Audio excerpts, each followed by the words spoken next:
ένα από τα πιο παρεξηγημένα περιφερειακά του PC μας προσπαθεί να γίνει καλύτερο. Ο λόγος για τη webcam. Αυτό το μικρό πρόσθετο έγινε ανάρπαστο τη στιγμή που ο COVID χτύπησε την πόρτα χιλιάδων επιχειρήσεων και επηρέασε τον τρόπο που δουλεύουμε και συνεργαζόμαστε από το σπίτι. Αυτοί που δούλευαν από τα laptops τους και είχαν συνηθίσει στις κακής ποιότητας webcams, που κανείς δεν ξέρει γιατί δεν αναβαθμίζουν επιτέλους, ήθελαν κάτι καλύτερο. Από το να βλέπουν καλύτερα τους συναδέλφους τους μέχρι και για λόγους not safe for work. Σημασία έχει ότι οι webcams εξακολουθούν να είναι το κομμάτι του PC που πρακτικά δεν αναβαθμίζουμε ποτέ. Οποιαδήποτε κάμερα που μπορεί να λάβει φως κάνει για τις περισσότερες δουλειές. Η ποιότητά τους όμως είναι ο βασικός λόγος που αρκετοί χρήστες και streamers οδηγούνται σε ακριβά setups με mirrorless ή DSLR κάμερες για τις παραγωγές τους. Η Creative όμως έχει άλλη άποψη. Γι' αυτόν τον λόγο παρουσίασε πριν κάμποσο καιρό την Creative Live Cam Sync 4K. Μια κάμερα με προσιτή τιμή και 4K ανάλυση με στόχο να προσεγγίσει όχι τους enthusiast κατά ανάγκη, αλλά όσους δεν έχουν καθόλου καλή κάμερα στο PC τους. Όπως εγώ. Από πλευράς specs λοιπόν, η Cam Sync 4K τα έχει όλα, τουλάχιστον στα χαρτιά. Αισθητήρα Sony της σειράς IMX και μερικές software ευκολίες διαθέσιμες μέσα από την εφαρμογή το Creative App. Όσοι έχουν και άλλα περιφερειακά της Creative όπως κάποια κάρτα ήχου της, το λογισμικό είναι το ίδιο, αλλά στην περίπτωση της webcam δεν με εξυπηρέτησε κάπου. Οι ίδιες ρυθμίσεις υπάρχουν και μέσα από την εκάστοτε εφαρμογή που θέλω να χρησιμοποιήσω, από το ίδιο παλαιακό μενού που έχουν όλες οι κάμερες. Ρυθμίσεις για τα χρώματα και το contrast υπάρχουν και από εκεί μέσα, ενώ τα ίδια βρίσκονται και στην εφαρμογή της Creative. Οι αναλύσεις που περιλαμβάνονται είναι 4K 30 fps μέσα από το OBS ή 1080p 40 fps και πάλι μέσα από εφαρμογές τρίτων, ωστόσο όχι μέσω του Nvidia Broadcast που μας περιορίζει σε αυτή την κάμερα στα 30 fps. Η κάμερα είναι σχετικά ογκώδης και ελαφριά και τα πλαστικά μέρη της δείχνουν μέτρια, ωστόσο η βάση της και το σύστημα συγκράτησης είναι ποιοτικό, με λαστιχένια επίστρωση και υποδοχή για βίδωμα σε τρίποδο.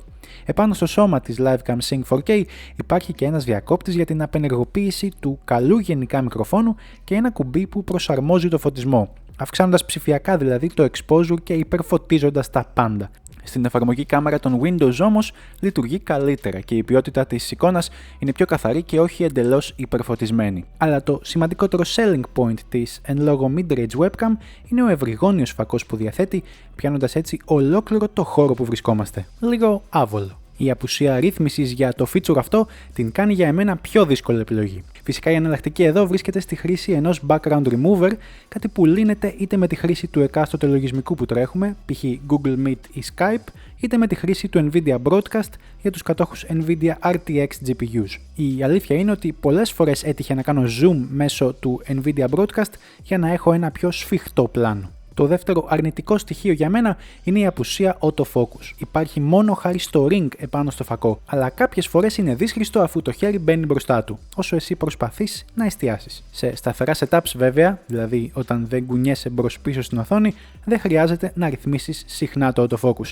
Και ο φακός είναι αρκετά ευρύς και με αρκετό F, ώστε να μην δημιουργεί μεγάλη θόλωση στο παρασκήνιο. Με αυτά κατά νου ερχόμαστε σε ένα ενδιαφέρον συμπέρασμα. Με 55 ευρώ στην Ελλάδα για μια επώνυμη κάμερα με OK ποιότητα εικόνας δεν χρειάζεται πολλή σκέψη. Ο αισθητήρας θα μπορούσε να είναι καλύτερος ή έστω να υπάρχουν περισσότερες επιλογές και χαρακτηριστικά να τον πλαισιώνουν, όπως autofocus και δυνατότητα καλύτερου ελέγχου του φωτισμού. Αλλά είμαι ρεαλιστής. Το μικρόφωνο της κάμερας είναι καλό και έχει ξεχωριστό διακόπτη πάνω στο σώμα της. Τώρα που μιλάω, ο ήχος καταγράφεται από τα δύο ενσωματωμένα μικρόφωνα της webcam που βρίσκονται περίπου 60 εκατοστά μπροστά μου. Ο ήχος έχει μπόλικα πρίμα, είναι γεμάτος, αλλά με περιφερειακό θόρυβο η συνομιλία μπορεί να γίνει πιο δύσκολη. Το Nvidia Broadcast λειτουργεί άψογα και θα κόψει τον περιφερειακό θόρυβο, ειδικά εάν έχετε μια Nvidia RTX GPU.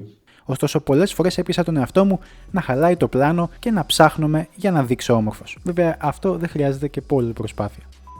Εάν αυτή τη στιγμή ροκάρεις τη stock κάμερα του laptop σου, τότε η αναβάθμιση θα είναι αισθητή. Από την άλλη, το 4K που βλέπουμε από τη συγκεκριμένη είναι βασικό και όχι τόσο ποιοτικό, αλλά διαφορά υπάρχει για τους πιο παρατηρητικούς. Σε χαμηλό φωτισμό όμως, μην περιμένετε να κάνει θαύματα. Οπότε σε αυτή την περίπτωση, μείνε με κάποια από τις φθηνότερες επώνυμες λύσεις, αν δεν θες να δώσεις άλλα 20 με 30 ευρώ. Το σημαντικότερο είναι ότι δεν την αγοράζεις για το 4K, αλλά για το πόσο καλύτερος είναι ο αισθητήρας από την πατάτα που αναβαθμίζεις. Είμαι ο Λουκάς και αυτό ήταν ένα ακόμα βίντεο του 8bits. Πες μου κάτω στα σχόλια τη γνώμη σου για τη 4K webcam της Creative και μείνε κοντά για να μην χάσεις κάθε τι νέο που κυκλοφορεί. Τα λέμε στο επόμενο.